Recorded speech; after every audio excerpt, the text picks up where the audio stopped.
There are 3 methods to install the camera to the network: Wi-Fi protected setup mode, access point mode, and Ethernet mode. This video will instruct how to connect using the WPS and AP wireless methods. If your router does not have a WPS button, a computer, tablet, or smartphone is required to connect using access point mode.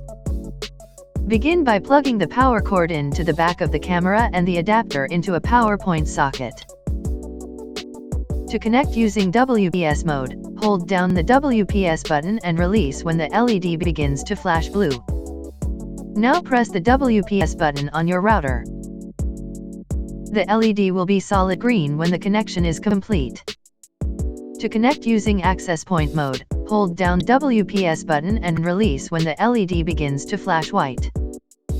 Now on an internet-enabled device, search for available wireless networks. Then connect to the wireless network beginning with alarm followed by 6 digits. Using the same device, open a web browser and enter the URL displayed.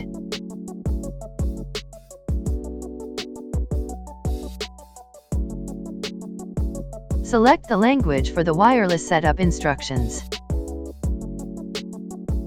Now click on Scan for Wi-Fi networks. Select the network that the camera will connect to. If the Wi-Fi network requires a password, enter it in the security key field. Click on Save to connect the camera to the access point. The LED will be solid green when the connection is complete. Now the camera needs to be added to your ADT Interactive account.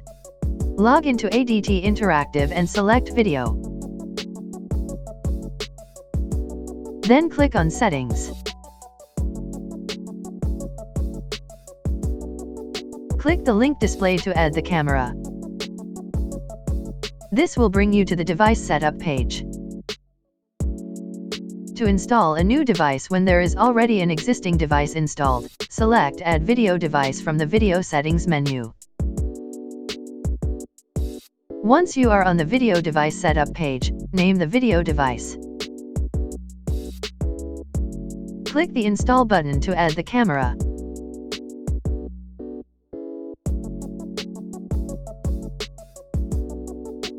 The device will be listed once the installation is complete.